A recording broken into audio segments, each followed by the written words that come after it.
የአሜሪካ የጦር ኃይል ማዘጃ ወይም ፔንታጎን ከኢራን ጋር በገባበትና በመላው ዓለም ላይ ከፍተኛ መነጋገሪያ ሆኖ በዘለቀው የ40 ቀናቱ አጭር ብለን ልንገልጸው ምንችለው ነገር ግን እጅግ አስደንጋጭና አውዳሚ በነበረው የጦርነት ጊዜ ውስጥ ብቻ አጠቃላይ ዋጋቸው እስከ 1 ቢሊዮን የአሜሪካ ዶላር የሚገመቱ አነሱ ከተባለ 24 በዙ ከተባለ ደግሞ እስከ 30 የሚሆኑ እጅግ ዘመናዊ MQ-9 ሪፐር የተሰኙ ሰው አልባ የጦር አውሮፕላኖች ወይም ድሮኖች ስለማጣቱ የአንድ የብሉምበርግ የደህንነት ሪፖርት በይፋ ወጥቷል። በዚህ የጦርነት ሂደት ውስጥ አሜሪካ ስላጋጠማት የተለያዩ ኪሳራዎችና ውድመቶች በተለያየ ጊዜ ብዙ ሪፖርቶች ሲወጡ ነበር። አሁን ደግሞ የነዚህ ዘመናዊ ድሮኖች የተመለከተ አስገራሚ የሆነ ሪፖርት ነው የወጣው። እስከ 30 ሊደርሱ የሚችሉ አነሱ ከተባሉ ግን 24 የሚሆኑ MQ-9 ሪፐር ድሮኖች የተባሉ ነው በዚህ ጊዜ ውስጥ አጥቷል የተባለው ፔንታጎን። ይህ በአጭር ቀናት ውስጥ የተመዘገበው እጅግ ከፍተኛ ኪሳራ ደግሞ አሜሪካ ከጦርነቱ በፊት ከነበራት አጠቃላይ የሪፐር ድሮኖች ክምችት ውስጥ ቢያንስ 20% የሚሆነውን ወይም 5 እጁን ሙሉ በሙሉ ስለመውደሙ የሚያሳይ ሆኗል። ይህ ደግሞ ክስተቱ በዘመናዊው የሰማይ ላይ ውጊያ ታሪክ ውስጥ በአንድ አካባቢ ላይ በአጭር ጊዜ ውስጥ እጅግ ከፍተኛ ቁጥር ያለውና በቀላሉ ሊተካ የማይችል የአየር ላይ ንብረት የወደመበት ትልቅ ወታደራዊ ምዕራፍ ከመሆኑም በላይ ጦርነቱ ለአሜሪካ ምን ያህል አስደንጋጭና ታሪካዊ ኪሳራ የበዛበት እንደነበር ትልቁ ማሳያ ሆኖ እየቀረበ ይገኛል። ዋሽንግተን የሰው ኃይሏን ደህንነት ለመጠበቅ የፓይለቶቿን ሕይወት ከአደጋ ለመታደግና የቴክኖሎጂ የበላይነቷን በቀጠናው ላይ ለማሳየት እነዚህን ድሮኖች በስፋትና ያለማቋረጥ በኢራን ሰማይ ላይ ስታሰማራቸው እንደቆየች ቢነገርም በ40 ቀናት ውስጥ የደረሰባት የገንዘብና የቁስ ኪሳራ ግን የፔንታጎን ወታደራዊ ስትራቴጂ ሙሉ በሙሉ ጥያቄ ውስጥ የከተተ ሆኗል። እያንዳንዱ MQ-9 ሪፐር ድሮን እንደተሸከመው የቴክኖሎጂ ስሪት፣ የካሜራ አይነትና የጦር መሳሪያ ዝግጅት እስከ 30 ሚሊዮን ዶላር ድረስ የሚያወጣ በመሆኑ ምክንያት ይህንን ያህል ቁጥር ያለው የጦር አውሮፕላን ወይም ድሮን በ40 ቀናት ውስጥ ማጣት ለአሜሪካ ታክስ ከፋዮችም ሆነ ለጦር ኃይሉ ስትራቴጂ እቅድ አውጪዎች ፍጹም ያልተጠበቀና ለመዋጥም የከበደ መርዶ እንደሆነባቸው ነው እየተገለጸ የሚገኘው። የዚህ አስደንጋጭ ውድመት ስልታዊ መሰረት የሚጀምረው ደግሞ የኢራን ኃይሎችና ታማኝ አጋሮቻቸው አሜሪካን መከላከያ ለማሳጣት ከተጠቀሙባቸው ሁለንተናዊ የጥቃት ስልቶች ነው የሚነሳው። እነዚህ ድሮኖች አደጋ የገጠማቸውና የጠፉት በሰማይ ላይ በረራ ያደረጉ በኢራን የተራቀቁ የመሬት ላይ የአየር መከላከያ ስርዓት ወይም ሰርፌስ ቱ ኤር ሚሳኤል ሲስተሞች ተመተው በመውደቅ ብቻ አይደለም። ገሚሶቹ በመካከለኛው ምስራቅና በባህረ ሰላጤው አካባቢ በሚገኙ የአሜሪካ ወታደራዊ ሰፈሮች ላይ በደረሱ ድንገተኛ የሚሳኤልና የካሚካዜ ድሮኖች ጥቃት ሳቢያ ገና መሬት ላይ ሳሉ መጋዘን ውስጥ ሳሉ መጋየታቸው ነገሩ እጅግ አሳሳቢ ያደርገዋል። ይህ ማለት የኢራን ወታደራዊ አዛዦች የአሜሪካን የድሮን ኃይል ሙሉ በሙሉ ለማሽመድመድ የተጠቀሙት ባለ ሁለት አቅጣጫ ስልት ፍጹም ውጤታማ የነበረ ከመሆኑም በላይ አሜሪካ ውድ የሆኑትን ድሮኖቿን ከአየርም ከመሬትም በአግባቡ ለመጠበቅ የሚያስችል አስተማማኝ የደህንነት ጋሻ አልነበራትም የሚል ድምዳሜ ላይ ለመድረስም ያስቻለ ክስተት ሆኗል። የተለያዩ ወታደራዊና ስትራቴጂካዊ ተንታኞች አሁን እያስረዱ የሚገኙት ይህ የ20% የሪፐር ድሮኖች ክምችት መመናመን አሜሪካ በቀጣይ ዓመታት በሌሎች የዓለም ክፍሎች ለምሳሌ በፓሲፊክ ውቅያኖስ ላይ ከቻይና ጋር ለሚኖር ፍክክር ወይም በአውሮፓ ለሚካሄደው የክትትል ስራ መድበው የነበረውን የስለላና የጥቃት አቅም በእጅጉ ያሳሳ ሆኖ ነው የተወሰደው። አሜሪካ ከርቀት ሆና ያለምንም የሰው ኃይል መስዋዕትነት ድሮኖችን ብቻ በመላክና ቁልፍ የጠላት መሪዎችን በመምታት ጦርነቶችን በቀላሉ የመወሰን የተለመደ ልማዷ በዚህ 40 ቀናት ፍልሚያ ውስጥ ተገቷል የሚል ሐሳብም ይነሳል። ይህ ቢሊዮን ዶላር ውድመት ደግሞ ጠላት በአንጻራዊ ሁኔታ አነስተኛ ወጪ ባላቸው መሳሪያዎችና ስልቶች የአሜሪካን ውድና ዘመናዊ የቴክኖሎጂ ውጤቶች ማክሸፍ እንደሚችል በተግባር ያሳየበት የፔንታጎን ባለስልጣናት ስትራቴጂያቸውን በከፍተኛ ሁኔታ እንዲገመግሙና ወደፊት የሚመጡ የጦርነት በጀቶችን አቅጣጫ እንዲቀይሩ የሚያስገድድ ትልቅ የማንቂያ ደወል ሆኖ እንደሚያገለግልም ነው እየተነሳ የሚገኘው። ዛሬ የምናጠነጥነው በዚህ የልዩ ጥንቅር ቆይታችን በእነዚህ ድሮኖች ውድመት የአሜሪካ ወታደራዊ ስትራቴጂስቶች ምን ተማሩ? እነዚህ ድሮኖች ውስጥ ምንድን ናቸው? አንዱ ድሮን እስከ 30 ሚሊዮን የአሜሪካ ዶላር የሚወጣበት ነው ይባላል። በዚህ ደረጃ ከፍተኛ ዋጋ የሚወጣበት ይህ ድሮን ምን አይነት ቴክኖሎጂዎችን የያዘ ነው የሚሉ ጉዳዮችን እናነሳለን። ስለዚህ አብራችሁ እንድትቆዩ ጋብዛችኋለሁ። የገበያ ሚዲያን ዩቲዩብ ገጽ ሰብስክራይብ አድርጉ፣ ቪዲዮንም ላይክ አድርጉ፣ ሐሳብ አስተያየታችሁን ደግሞ በኮሜንት መስጫው ላይ አስቀምጡልን። ከተከታታይ አጭር መሸጋገሪያ በኋላ ስንመለስ በዝርዝር ጉዳዮች ይሆናል። አብራችሁን ቆዩ። የፋይናንስ ተቋም ማዕከል እንዲሁም የአፍሪካ ህብረት መቀመጫ በሆነችው ሜክሲኮ አባይ ሆምስ ሪል ስቴት የሀገራችን እንዲሁም የዱባይ የህንፃ ንድፍ ባለሙያዎች በዲዛይን የተጠበቡበት ለብዙ አገልግሎቶች የሚውል መንደር እየገነባ ይገኛል። አዋጭነታቸው ጥያቄ ውስጥ የማይገባ ለተደራሽነት ታስበው ዲዛይን የተደረጉ ሱቆቻችን ለሬስቶራንት፣ ለፋርማሲ፣ ለሱፐርማርኬት፣ ለኤሌክትሮኒክስ እንዲሁም ለሌሎች የንግድ አይነቶች የሚውሉ ሲሆን ከ2.5 ሚሊዮን ብር ጠቅላላ ክፍያ ጀምሮ በ20% ልዩ ቅናሽ ያገኟቸዋል። እንዲሁም ለግዠሪ አፓርትመንት ቤቶችን በባለ 1 1 እና በባለ 2 እንዲሁም በባለ 3 መኝታ ቤት አማራጮች ይዘውላችሁ ቀርበዋል። መንደራችን በውስጡ ለእያንዳንዱ ቤት የሚሆን የተሽከርካሪ ማቆሚያ ስፍራ፣ ዘመናዊ የእሳት መቆጣጠሪያ፣ ሰፊ የልጆች መጫወቻ ስፍራ፣ ጂምና ስፓ፣ የመዋኛ ገንዳ እንዲሁም በርካታ አገልግሎቶችን ያካተተ ነው። ከተደረገው ቅናሽ ተጠቃሚ ለመሆን ወይም ተጨማሪ መረጃ ለማግኘት ከስር ባለው ስልክ ይደውሉ።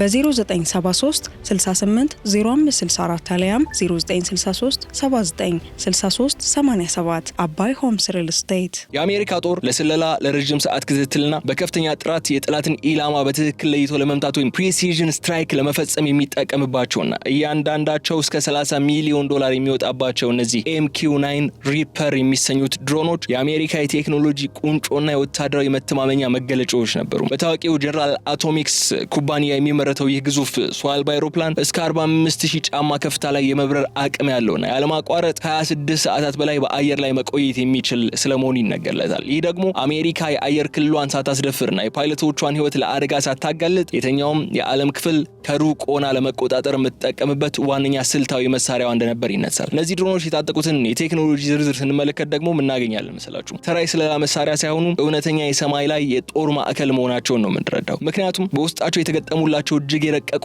የሳተላይት መገናኛዎች ወይም ሳተላይት ኮሚኒኬሽን ሲስተሞች፣ የሌሊት እይታና የሙቀት መፈለጊያ ካሜራዎች ወይም ኤሌክትሮ ኦፕቲካል ወይም ኢንፍራሬድ ሲስተሞች እንዲሁም ሰው ሰራሽ ራዳሮች፣ ሲንተቲክ አፐርቸር ራዳሮች የተኛውም የጠላት እንቅስቃሴ የተደበቀ ምሽግ ወይም ተንቀሳቃሽ ተሽከርካሪ ሌት ቀን ሳይለዩ በከፍተኛ ጥራት ለይተው የማየትና መረጃውን በቀጥታ በኔቫዳ በረሃ ለሚገኘው ዋና የመቆጣጠሪያ ማዕከል የማስተላለፍ አስደናቂ የሆነ ብቃትን አላቸው። ከዚህ በተጨማሪ ድሮኑ ታዋቂዎቹን 4 ሂል ፋየር ሚሳኤሎችና በሌዘር የሚመሩ 2 ከባድ ቦምቦችን ታጥቆ የጠላትን ኢላማ በላቀ ትክክለኛነት የማውደም አቅም ያለው በመሆኑ አሜሪካ ቀደም ሲል በአፍጋኒስታን በኢራቅና በየመን የሽብር ቡድኖች ለመደምሰስ የተጠቀመችበትና ፍጹም ስኬታማ የሆነ የጦር መሳሪያ ተደርጎ ነበር የሚወሰደው። ነገር ግን ይህ በአሜሪካ ጦር ውስጥ እንደ ትልቅ ኩራትና የኃይል መገለጫ ይታይ የነበረው ዘመናዊ ድሮን የተራቀቀ የአየር መከላከያ ስርዓትና የራዳር ቴክኖሎጂ ካላቸው እንደ ኢራን ካሉ ሀገራት ጋር በሚደረግ ከፍተኛ ፍልሚያ ውስጥ ምን ያህል ተጋላጭ መሆኑን አሁን የተመዘገበው ውድመት በተግባር ያሳየ ሆኖ ተወስዷል። የሪፐር ድሮኖች ዋነኛው ድክመት ፍጥነቱ አነስተኛ መሆኑ ነው ተብሏል። ተርቦ ፕሮፕ ኢንጂን የሚጠቀም በመሆኑ ምክንያት ፍጥነቱ ዝቅ ይላል እና ደግሞ በትልልቅ ክንፎቹ ሳቢያ በጠላት የራዳር ስርዓት ውስጥ በቀላሉ ግዙፍ ኢላማ ሆኖ መታየቱ ነው ይባላል። ምንም አይነት የአየር መከላከያ አቅም በሌላቸው የታጠቁ ቡድኖች ላይ እጅግ አደገኛ ሆኖ ቢታይም ይህ $30 ሚሊዮን ድሮን በቴክኖሎጂ አቅም ካለው ጠላት ጋር በሚደረግ እውነተኛ የሀገር ለሀገር ውጊያ ውስጥ ግን በቀላሉ የሚጋይና የቢሊዮን ዶላር ኪሳራ የሚጋብዝ ስልታዊ ስጋት መሆኑ ይህ የ40 ቀናት ጦርነት አስመስክሯል ብለው የሚከራከሩ በርካቶች ናቸው። የአሜሪካ የቴክኖሎጂ ቁንጮ የሆኑት እነዚህ ዘመናዊ የሪፐር ድሮኖች በ40 ቀናት ጦርነት ውስጥ ያጋጠማቸው ውድመትና ተሸንፏል ሊባል በሚችል ደረጃ ያጋጠማቸው ኪሳራ በድሮኖቹ ረገድ ነው ማነሳላችሁ። የኢራን ኃይሎች የአሜሪካን የአየር ላይ የበላይነት ለመስበር የተጠቀሙበትና የወታደራዊ ስትራቴጂ ባለሙያዎችን ያስገረመውን በሁለት አቅጣጫ የተቀናጀ የጥቃት ስልት ቁልጭ አድርጎ የሚያሳይ ነው። እነዚህ ውድ ድሮኖች አደጋ የገጠማቸውና ሙሉ በሙሉ የወደሙት ቀደም ብዬ መግቢያ ላይ እንዳነሳውላችሁ በሰማይ ላይ በረራ ያደረጉ በኢራን የተራቀቁ የመከላከያ ስርዓቶች ወይም ኤር ዲፌንስ ሲስተሞች ተመተው በመውደቅ ብቻ አይደለም። ገሚሶቹ በመካከለኛው ምስራቅና በባህረ ሰላጤው አካባቢ በሚገኙ የአሜሪካ የጦር ሰፈሮች ላይ በደረሱ ድንገተኛ ጥቃቶች ሳቢያ ገና መሬት ላይ ሳሉ በመጋየታቸው ምክንያት ነው። ይህ ማለት የኢራን እስላማዊ አብዮታዊ ጥበቃ ኃይል ወይም IRGC የአሜሪካን የድሮን ክንፍ ለመስበር የተጠቀመው ስልት ፍጹም ስኬታማ የነበረ ከመሆኑም በላይ አሜሪካ ድሮኖቿን ከአየርም ከመሬትም በአግባቡ ለመጠበቅ የሚያስችል አስተማማኝ የደህንነት ጋሻ እንዳልነበራት ወይም ደግሞ የደህንነት ጋሻዋ ቀድሞ መመታቱ ብሎም በቀጠናው የነበራትን የጥበቃ መዋቅር መበጠሱን በተግባር ያረጋገጠ አዲስ እውነታ ነው የሚሆነው። ይህ የጥቃት ስልት ይበልጥ ዝርዝር አድርገን እንመልከተው። በሰማይ ላይ የሚደረገው አደን የኢራን ወታደራዊ አዛዦች የአሜሪካን የድሮን በረራ መስመሮችና የራዳር ሞገዶችን በዝርዝር በማጥናት በሀገር ውስጥ የሚመረቱና እንደ ካርዳድ 15ና ባቫር 373 ያሉ የረጅም ርቀት ሚሳኤሎችን በትክክለኛው ቦታና ሰዓት ላይ በማሰማራት ድሮኖቹን ለመጣል ችለዋል ተብሎ ይታመናል። MQ-9 ሪፐር ቀስ ብሎ የሚበርና የራሱ የሆነ የኤሌክትሮኒክስ መከላከያ ስርዓት ወይም ኤሌክትሮኒክ ካውንተር ሜዠርስ ያለው ቢሆንም እንኳን የኢራን ሚሳኤሎች ግን የድሮኑን የራዳር አሻራ በቀላሉ መቆለፍ ወይም ሎክ ኢን ማድረግ በመቻላቸው $30 ሚሊዮን ድሮን በሰማይ ላይ በቀላሉ የሚጋይ ትልቅ ኢላማ ሆኖ እንዲቀር አድርጎታል። ይህ በሰማይ ላይ የተመዘገበው ድል ለአሜሪካ አየር ኃይል ትልቅ ድንጋጤን የፈጠረ ስትራቴጂ ሽንፈት ነበር። በሌላ በኩል ደግሞ ይበልጥ አሳሳቢውና አክሳሪው ጥቃት የተፈጸመው ድሮኖቹ ገና ወደ ሰማይ ሳይነሱ መሬት ላይ ሳሉ መጋዘን ውስጥ የተመቱበት ስልት ነው። ይህ ስልት ምናልባት አሜሪካም ኢራንን ለማጥቃት ስትጠቀምበት የነበረው ስልት ነው። እያንዳንዱ ድሮን ለመምታት የሚደረግ ጥረት እጅግ አክሳሪ ነበር በጦርነቱ ሂደት ላይ ለአሜሪካ። ፎር ኤግዛምፕል አንድ የኢራን ሻሄድ ድሮን እስከ 30,000 የአሜሪካ ዶላር ነው የሚያወጣው። አሜሪካ እነዚህን ድሮኖች ለመምታት የምትተኩሰው ሚሳኤል ደግሞ ኢን ሚሊየንስ የሚገመት ዋጋ የነበረው ነው። ያው አሜሪካ በቴክኖሎጂም በወታደራዊ አቅምም ግዙፍ ሀገር ስለሆነች ርካሽ መሳሪያዎችን ይዛ አይደለም ወደ ጦርነት የገባችው። እጅግ የተራቀቁ ዘመናዊ ፕሪሲዥን የተሞላባቸውን ስትራይኮችን መፈጸም የሚችሉ ግን ደግሞ ውድ የሆኑ የጦር መሳሪያዎችን ይዛ ነበር የገባችው። እነዛን የኢራን በ10 ሺዎች የሚቆጠር ዶላር ፈሰስ የሚደረግባቸው ድሮኖችን ለመምታት በሚሊዮን የሚቆጠር ዶላር የሚያወጣ ሚሳኤል መተኮስ አዋጪ ስላልነበረ አሜሪካ ምንድን ነበር ለማድረግ ስትጥር የነበረው? እነዚህ ድሮኖች ቤዛቸው ሳይነሱ አንድ ላይ ተከማችተው እያለ ለማጥቃት ነበር ስትሞክር የነበረው። በዚህ ሁኔታ አሜሪካ ስኬታማ ልትሆን የምትችልበት እድል ነበር። ለምሳሌ በአንድ ሚሳኤል 10፣ 20 እና 30 ድሮኖችን በአንድ ጊዜ መምታት የምትችል ከሆነ ያው ሳይነሱ መሬት ላይ ያሉ መምታትን ከቻል ትርፋማ ናንተ የሚሊዮን ዶላር ሚሳኤልን ብትተኩስም ብዙ ድሮኖችን በአንድ ጊዜ ከጌም ውጪ ማድረግ መቻል ማለት ስኬት ነው። ኢራን ይህንን አሜሪካ ስትሞክረው የነበረውን ስልት በተደጋጋሚ አሳክተው ተመልክተናል። ብዙ አይሮፕላኖች የአሜሪካ አየር ላይ ነዳጅን ለመቅዳት የሚጠቀሙባቸው አይሮፕላኖች ብሎም ያ E3 ሴንትሪ የሚባለውን የሰማይ ላይ የአሜሪካ ጦር አይን ተብሎ የሚጠራውን አይሮፕላን ሳይቀር መሬት ላይ ያሉ ገና ሳይነሱ ነው ያወደመቻቸውና አሜሪካም እንደዛ አይነት ነገሮችን ለማድረግ ስትሞክር ነበር፣ ግን አልተሳካም። ኢራኖች ግን በጦራቸውና በታማኝ ተላላኪዎቻቸው እነዚህ ፕሮክሲ ኃይሎቻቸው በመጠቀም በአካባቢው የሚገኙ የአሜሪካ የጦር ሰፈሮች ላይ ያዘንቡት የነበሩት እጅግ የበዛ የባሊስቲክ ሚሳኤሎችና የክሩዝ ሚሳኤል ብሎም የአጥፊ የካሚካዜ ድሮኖች ሱሳይድ ድሮኖች ጥቃት የአሜሪካን የአየር መከላከያ ጋሻዎችን በጥራትና በቁጥር በማጨናነቅ በቀጥታ ድሮኖቹ ወደሚቀመጡባቸው ወታደራዊ መጋዘኖች ወይም ሃንገሮች ዘልቀው በመግባት ጉዳትን ለማስከተል ችሏል። ይህ መሬት ላይ እያለ የመምታት ስልት አሜሪካ ምንም አይነት የአየር ስምሪት ሳታደርግና ጠላቷን ሳታጠቃ በፊት ውድ የሆኑ ንብረቶቿን እንድታጣ ያደረገ ነበር። ይህም ፔንታጎንን የጦር ሰፈሮች የመከላከል አቅምና የደህንነት ስሌቱ ሙሉ በሙሉ የመከላከል አቅም ያሳጣ፣ ዋሽንግተንን በትልቅ ስልታዊ ቀውስ ውስጥ የከተተ ክስተት ሆኖ ነው የተመዘገበው። አሜሪካ በአሁኑ የ40 ቀናት ጦርነት ውስጥ ካላት አጠቃላይ የMQ-9 ሪፐር ድሮኖች ክምችት ውስጥ ቢያንስ 20% የሚሆነውን ወይም 5 እጅ ሙሉ በሙሉ አታለች የሚለው የብሉምበርግ ሪፖርት ለአሜሪካ መከላከያ ሚኒስቴር ወይም ፔንታጎን በቀጣይ ዓመታት በዓለም ዙሪያ ለሚያደርገው የስለላና የጥቃት ስምሪት በቀላሉ ሊተካ የማይችል ትልቅ ስልታዊ ቀውስና የወታደራዊ ኃይል መሽመድመድን የፈጠረበት። የአይነቱ ታላቅ ኪሳራ በዘመናዊ የአየር ኃይል ታሪክ ውስጥ በአንድ አጭር ፍልሚያ ውስጥ ታይቶ የማይታወቅ ከመሆኑም በላይ ደግሞ ዋሽንግተን በቀጠናው ላይ ያለውን ወታደራዊ ይዞታዋን በከፍተኛ ሁኔታ እንድታረግብና ፍጹም የአየር ላይ የበላይነት አለኝ የምትልበትን ስሌቷን ሙሉ በሙሉ ጥያቄ ውስጥ እንዲወድቅ ነው ያስገደው። ይህ የ20% የክምችት መመናመን ይበልጥ ስንመረምረው እናገኛለን መሰላችሁ። ፔንታጎን ይህንን ያህል የሰው አልባ አውሮፕላን ኃይል በአጭር ጊዜ ውስጥ በማጣቱ ሳቢያ የሚቀጥሉትን ዓመታት ስትራቴጂካዊ እቅዶቹ እንዴት ሊዛቡ እንደሚችሉ ነው በግልጽ የምንረዳው። አሜሪካ እነዚህን ድሮኖች ያመረተችውን ያሰማራችው ለመካከለኛው ምስራቅ ብቻ ሳይሆን በዓለም ዙሪያ ያሉ ቁልፍ የስትራቴጂ ቀጠናዎችን ለምሳሌ በኢንዶ ፓሲፊክ ላይ ለሚኖር ምንም አይነት እንቅስቃሴ እንዲሁም በአውሮፓ ሰማያት ላይ የሩሲያን እንቅስቃሴ ለመሰለል በእቅድ ከፋፍላ ነበር የምትጠቀምባቸው። አሁን ግን ይህ የ20% ውድመት አየር ኃይሉ በሌሎች የዓለም ክፍሎች ላይ ሊያደርገው የነበረውን የደህንነትና የክትትል ስራ በከፍተኛ ሁኔታ ለማሳሳትና የነበረውን ኃይል ወደ መካከለኛው ምስራቅ ክፍተት ለመሙላት እንዲገደድ አድርጎታል። ይህ ደግሞ አጠቃላይ ዓለም አቀፍ የጦርነት ዝግጁነት ደረጃዋን የአሜሪካን ወይም ግሎባል ኮምባት ሬድነሷን በእጅጉ ዝቅ ያለ ሆኖ እንዲታይ አድርጎታል። ከዚህም በላይ ግን የዚህ የክምችት መሟጠጥ ሌላኛው መጥፎ ጎን መስላችሁ የተመቱት ድሮኖች ፍርስራሻቸውን በተመለከተ የሚነሳው ጉዳይ ነው። የሩቅ ጊዜውን ትተነው በትላንትናው ዕለት IRGC አንድ MQ-9 ሪፐር ድሮን ስለመምታቱ በቪዲዮ ጭምር አረጋግጧል። በዛ ቪዲዮ ደግሞ የዛ ድሮን ስብርባሪ በIRGC እጅ ስለመውደቁ ያሳያል። በርካታ ድሮኖች በኢራን ሰማይና ባህር ላይ ወድቀዋል ተብሎ መታመኑ አሜሪካ በውስጣቸው ያሉትን እጅግ ውድ የሆኑ የሶፍትዌርና የቴክኖሎጂ ሚስጥሮችን በጠላት እጅ እንዳይገቡ ስለመከላከል አልቻለችም። ኢራናውያን ደግሞ በሪቨርስ ኢንጂነሪንግ የተዋጣላቸው ሰዎች በሙያተኞች እንዳሏቸው ይነገራል። ፔንታጎን ቀደም ሲል ከአፍጋኒስታንና ከሌሎች ሀገራት መውጣቱን ተከትሎ የሪፐር ድሮኖችን ቁጥር በአግባቡ ለመጠበቅ ጥረት ሲያደርግ ነበር። ይህ ግን በ40 ቀናት የጦርነት ማዕበል በቢሊዮን ዶላር የሚቆጠር የቁስ ኪሳራ ብቻ ሳይሆን የአሜሪካን የረጅም ጊዜ ወታደራዊ እቅድ መዋቅርም ክፉኛ ያናጋ፣ ቴክኖሎጂውን በጠላት እጅ ሊወድቅ ያስገደደ ሁኔታ ነው ያስመለከተን ጦርነቱ። አሜሪካ በ40 ቀናት ጦርነት ውስጥ በሰው አልባ አውሮፕላኖች ብቻ ከ1 ቢሊዮን ዶላር የማያንስ ኪሳራ አጋጠማት መባሉ የሚያመላክተው ደግሞ መሰላችሁ በዘመናዊው ወታደራዊ ሳይንስ ውስጥ የቴክኖሎጂ ብልጫ ብቻውን የጦርነትን ድል ማረጋገጥ እንደማይችልና የጦርነቱ የኢኮኖሚ ስሌት የአሲሜትሪክ ወርፌር ስልቱ ሙሉ በሙሉ መቀየሩ ነው።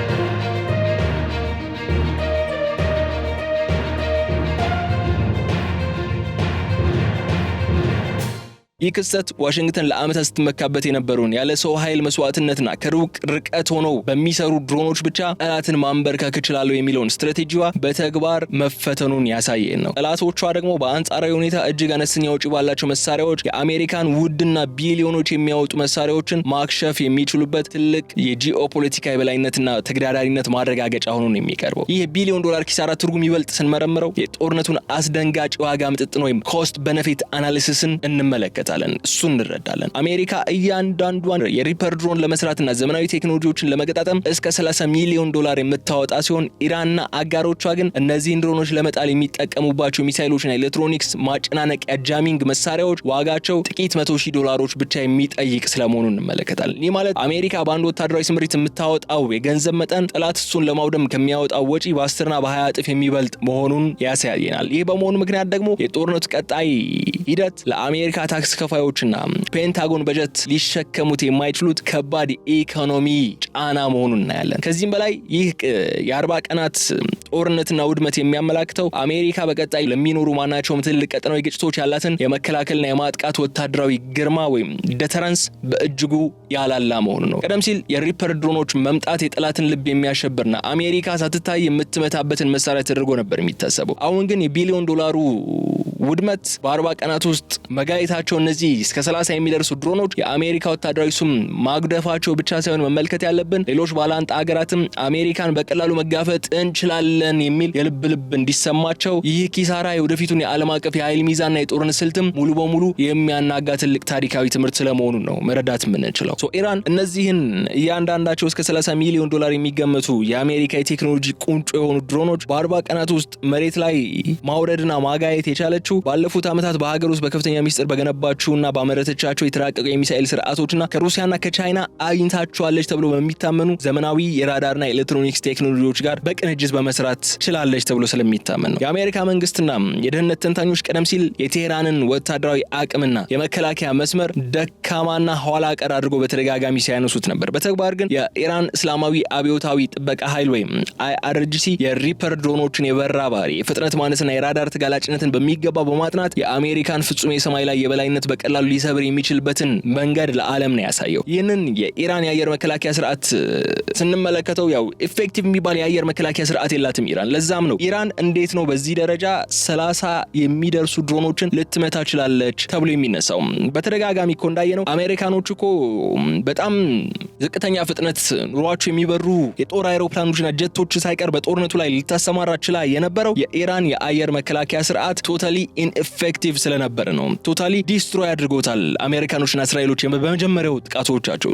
ኢራን በዚህ ደረጃ የተራቀቀ ነው የሚባል የአየር መከላከያ ስርዓት ሳይኖራት እንዴት ነው ይህን ያክል ውድመት ልታደርስ የቻለችው የሚለው ጥያቄ ይነሳል። ይህንን ውድመቶች ለማድረስ ከጠቀሟት መሳሪያዎች መካከል ደግሞ ቀደም ብዬ ማስቼላችሁ ነበር ባቫር 373 የሚባለው እንዲሁም ካርዳድ 15 የሚባሉ በራሷ የሀገር ውስጥ መሐንዲሶች የበለጸጉ የሚሳኤል ባትሪዎችን በስፋት መጠቀሟ ሊሆን ይችላል የሚሉ ግምቶች ይነሳሉ። እነዚህ ስርዓቶች በአንድ ጊዜ በርካታ የራዳር ሞገዶችን በመልቀቅና የአሜሪካን ድሮኖች የራዳር መከላከያ ቴክኖሎጂ ወይም የራዳር ጃሚንግ ሲስተምን በመስበር የሪፐር ድሮኖችን አካሄድ ሙሉ በሙሉ ሎክ ኢን በማድረግና የ30 ሚሊዮን ዶላሩን ድሮን በሰማይ ላይ እንዲፈነዳ እንዲጋይ በማድረግ ከፍተኛ ብቃትን አሳይተዋል ይባላል። ከዚህ በላይ ቻይና ወደ ኢራን የላከቻቸው እጅግ የረቀቁ የሳተላይት መከታተያና የራዳር ስርዓቶችም የኢራን ኃይሎች የአሜሪካ ድሮን ስምሪት ገና ከባህረ ሰላጤ ወታደራዊ ሰፈሮች ሲነሱ ጀምሮ እንዲከታተሏቸውና ቅድመ ማስጠንቀቂያ መረጃ እንዲያገኙ ትልቅ እገዛ ስለማድረጉም ይነሳል። ይህ በ40 ቀናት ውስጥ የተመዘገበው ወታደራዊ ስኬት በመካከለኛው ምስራቅ ለ10 ዓመታት ሰፍኖ የነበረውን የአሜሪካ ፍጹም የአየር ላይ የበላይነትና የኃይል ሚዛን ባላንስ ኦፍ ፓወር ሙሉ በሙሉ የገረሰሰ አዲስ ታሪካዊ እውነት አድርገን ልንቆጥረው እንችላለን። ቴህራን ያሳየችው ይህ የደህንነት ጋሻና የጥንካሬ ምልክት አሜሪካና ዋነኛ አጋሯ እስራኤል በቀጠናው ላይ ያለምንም ዋጋና ስጋት የፈለጉትን የአየር ጥቃትና የስለላ ስምሪት የሚያደርጉበት ዘመን ማብቃቱንም የሚያሳይ ፍንጭ ሆኖ መቆጠር ይችላል። እያንዳንዱ የአሜሪካ በረራ ከአሁን በኋላ ከፍተኛ የሞት የመጋየትና የቢሊዮን ዶላር ኢኮኖሚያዊ ኪሳራ አደጋ እንዳለበት ነው በተግባር ያስመሰከረ ያለው ማለት ነው። ዋሽንግተን በቴህራን ላይ የምታደርገውን ወታደራዊ ጫናና የማስፈራራት ስትራቴጂ በከፍተኛ ሁኔታ እንድትገመግምም ያስገደደ ነጥብ ነው። አሜሪካ ያጋጠማት በዚህ የ40 ቀናቱ ጦርነት ትልቁና አሳሳቢው ስልታዊ ቀውስ በጦርነት ውስጥ ያጣቻቸውን እነዚህ ከ24 እስከ 30 የሚጠጉ MQ-9 ሪፐር ድሮኖች በፍጥነት መተካት የማይችልበት ደረጃ ላይ መገኘት ነው። ምክንያቱም መስላችሁ እነዚህን ድሮኖች በብቸኝነት የሚያመርተው ጀነራል ጀነራል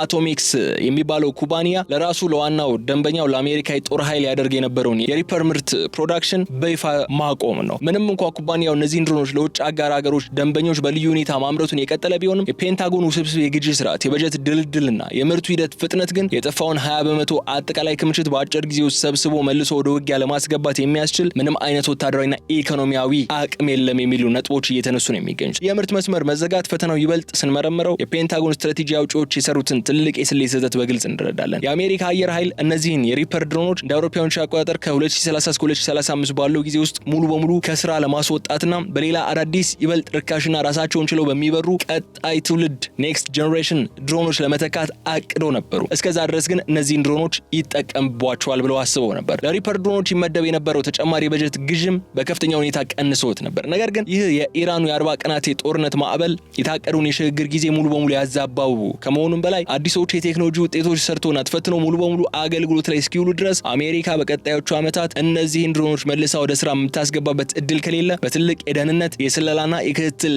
ክፍተት ወይም ካፓቢሊቲስ ጋፕ ውስጥ እንድትወድቅ ያስገድዳታል። ከዚህም በላይ የሪፐር ድሮኖችን የምርት መስመር መዘጋቱ አሜሪካ በቀጠናው ላይ ያላትን የረጅም ጊዜ ወታደራዊ ዝግጁነት አደጋ ላይ የሚጥለው ነው። አንድ የሪፐር ድሮን ከጥሬ ዕቃ ጀምሮ ዘመናዊ ሳተላይት መቆጣጠሪያዎችንና ካሜራዎችን ገጥሞ ለውጊያ ዝግጁ ለማድረግ በርካታ ወራት አልፎ ተርፎም ዓመታትን የሚጠይቅ በመሆኑ ምክንያት አሜሪካ ያጣቻቸው እነዚህ የስቶክ ፓይሏን 20% ያህል የሚቆጣጠሩት ድሮኖች በአየር ላይ በፍጥነት ለማካካስ ትቸገራለች ማለት ነው።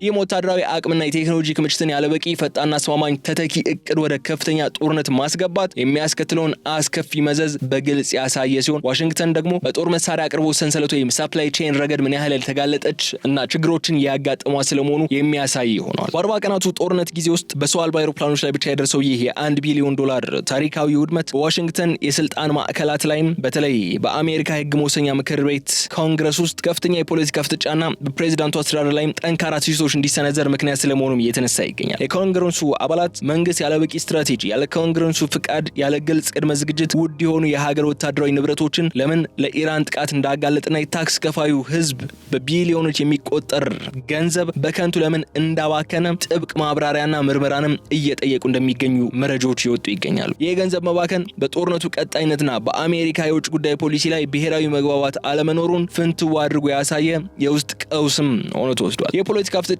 ይበልጥ ጠለቅ ብለን ካየነው ደግሞ የሪፐብሊካንና የዲሞክራት ፓርቲ መሪዎች ይህንን $1 ቢሊዮን ኪሳራ ለራሳቸው የፖለቲካ መጠቀሚያ ያደረጉት ስለመሆኑ እንረዳለን። የህግ መወሰኛ ምክር ቤት አባላት የፕሬዝዳንቱን የጦርነት ስልጣን ወይም ዋር ፓወርስ የሚገድበውና መንግስት ያለ ኮንግረሱ ይሁንታ ወደ ሰፊ ወታደራዊ ግጭት እንዳይገባ የሚከለክለውን የህግ ረቂቅ በከፍተኛ ሁኔታ እየገፉበት እንደሚገኙ መረጃዎች አሉ። ዲሞክራቶች የአሜሪካ ህዝብ ወታደራዊ ውሳኔዎችና የበጀት አጠቃቀምን በዝርዝር የመቆጣጠር ህገ መንግስታዊ መብት እንዳለውና የዋይት ሃውስ አስተዳደር የጦርነቱን እውነተኛ አክሳሪነት ደብቆ ለመቀጠል መሞከሩ አሳፋሪ መሆኑን በይፋ እየተከራከሩ ይገኛል። ከዚህም በላይ ይህ የድሮኖች ውድመት ያስከተለው ቀውስ በአሜሪካ አጠቃላይ የወታደራዊ በጀት ድልድል ላይ ትልቅ ሽኩቻን ፈጥሯል። የፔንታጎን ባለስልጣናት የጠፉትን ድሮኖች ለመተካትና በቀጠናው ያሉትን የጦር ሰፈሮች የአየር መከላከያ ስርዓት ለማጠናከር ተጨማሪ በቢሊዮን የሚቆጠር ዶላር አስቸኳይ በጀት ወይም ኢመርጀንሲ ፈንዲንግ ቢጠይቁም ምክር ቤቱ ግን አሁን ባለው የኢኮኖሚ ጫናና የሀገር ውስጥ ዕዳ ምክንያት በጀቱን በቀላሉ ለማጽደቅ ፈቃደኛ አልሆነም። ይህ ውስጥ የፖለቲካ ክፍፍልና የበጀት ፍጥጫ አሜሪካ በውጭ ዓለም የምታደርገውን ወታደራዊ እርምጃ ወጥነት የሌለውና ለውስጥ ፖለቲካ ትችት እጅግ የተጋለጠ እንዲሆን ያደረገው ከመሆኑም በላይ በጦርነቱ መካከል ጠላት የአሜሪካን የውስጥ ድክመት እንዲረዳና ለጥቅሙ እንዲያውለው እድል የሰጠ ትልቅ ስልታዊ ቀውስ ስለመሆኑም ነው እየተነሳ የሚገኘው። ይህ የአሜሪካ ዘመናዊ የሪፐር ድሮኖች በ40 ቀናት ጦርነት ውስጥ መክሸፉ ነገር በመካከለኛው ምስራቅ ብቻ የተገደበ ተጽዕኖ አይደለም ያለው። በዓለም አቀፍ የጂኦፖለቲካ ውስጥም ትልቅ ትኩረትና መነቃቃትን የፈጠረ ከመሆኑም በላይ በተለይ ደግሞ የዋሽንግተን ዋነኛ ባላንጣ የሆኑትን ሩሲያና ቻይና የአሜሪካን የጦር መሳሪያዎችና የደህንነት መዋቅር ስልታዊ ተጋላጭነት በጥንቃቄ እንዲያጠኑ ታላቅ እድልን ከፍቶላቸዋል። የዚህ $1 ቢሊዮን የንብረት መጋየት የአሜሪካ የቴክኖሎጂ ብልጫ ፍጹምና የማይደፈር አለመሆኑን ለዓለም ያሳየ ክስተት ከመሆኑም በላይ ቴህራን ከሞስኮና ከቤጂንግ ጋር መሰረተችውን ትብብር የደህንነትና ወታደራዊ ትብብር አሜሪካ የምታደርገውን ማንኛውም የአየር ላይ ስምሪት ሌሎች ለሀያላን ሀገራት በቀጥታ እየተከታተሉትና እያከሸፉት ሊሆኑ ይችላሉ የሚልም ሀሳብ እንዲነሳ አድርጓል። ይህንን ዓለም አቀፍ ስልታዊ ጉዳይ በጥልቀት ስንመለከተው ሩሲያ በዩክሬን ጦርነት ካካበተችው የተራቀቀ የኤሌክትሮኒክስ ውጊያ እንዲሁም የራዳር የማጨናነቅ ልምዷን በመነሳት የአሜሪካን የጦር አይሮፕላኖችና የድሮን በረራ ባህሪ የሚያጠኑ መረጃዎችን ለኢራን ደህንነት በስፋት ማጋራቷ የቴህራን አየር መከላከያ ይበልጥ ውጤታማ እንዲሆን ረድቷል ተብሎ ይነሳል። በሌላ በኩል ደግሞ ቻይና በተለይም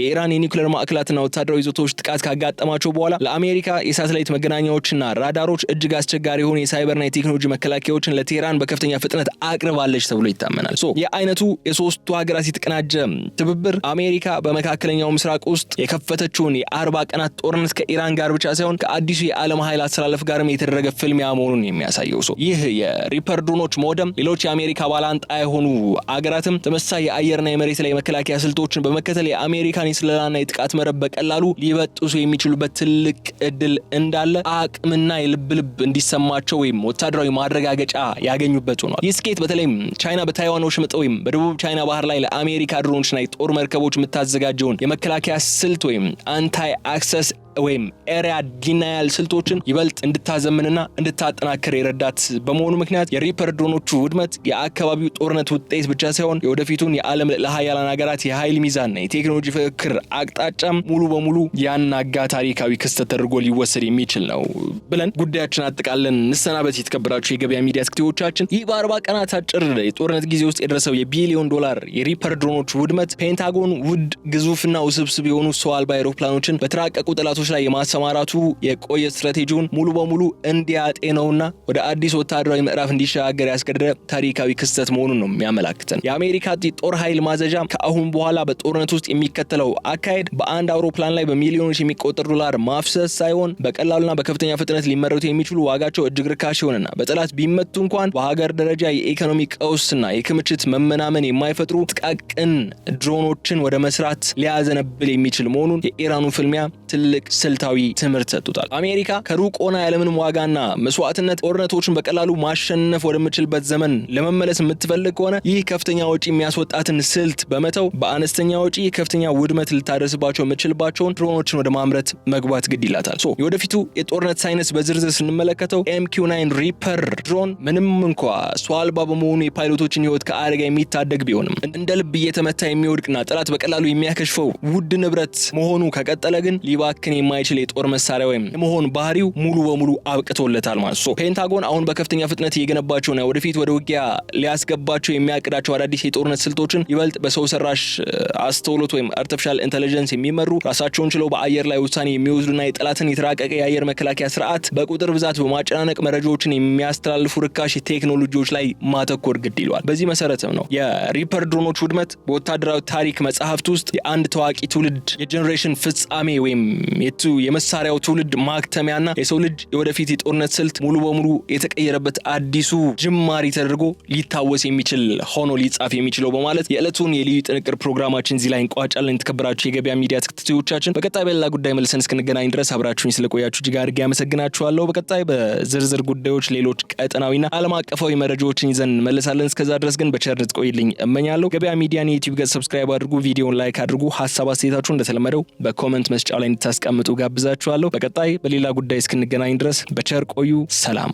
የፋይናንስ ተቋም ማዕከል እንዲሁም የአፍሪካ ህብረት መቀመጫ በሆነችው ሜክሲኮ አባይ ሆምስ ሪል ስቴት የሀገራችን እንዲሁም የዱባይ የህንፃ ንድፍ ባለሙያዎች በዲዛይን የተጠበቡበት ለብዙ አገልግሎቶች የሚውል መንደር እየገነባ ይገኛል። አዋጭነታቸው ጥያቄ ውስጥ የማይገባ ለተደራሽነት ታስበው ዲዛይን የተደረጉ ሱቆቻችን ለሬስቶራንት፣ ለፋርማሲ፣ ለሱፐርማርኬት፣ ለኤሌክትሮኒክስ እንዲሁም ለሌሎች የንግድ አይነቶች የሚውሉ ሲሆን ከ2.5 ሚሊዮን ብር ጠቅላላ ክፍያ ጀምሮ በ20% ልዩ ቅናሽ ያገኟቸዋል። እንዲሁም ለግዠሪ አፓርትመንት ቤቶችን በባለ 1 እና በባለ 2 እንዲሁም በባለ 3 መኝታ ቤት አማራጮች ይዘውላችሁ ቀርቧል። መንደራችን በውስጡ ለእያንዳንዱ ቤት የሚሆን የተሽከርካሪ ማቆሚያ ስፍራ፣ ዘመናዊ የእሳት መቆጣጠሪያ፣ ሰፊ ልጆች መጫወቻ ስፍራ፣ ጂምና ስፓ፣ የመዋኛ ገንዳ እንዲሁም በርካታ አገልግሎቶችን ያካተተ ነው። ከተደረገው ቅናሽ ተጠቃሚ ለመሆን ወይም ተጨማሪ መረጃ ለማግኘት ከስር ባለው ስልክ ይደውሉ። በ0973 68 0564 አሊያም 0963 79 63 87 አባይ ሆምስ ሪል ስቴት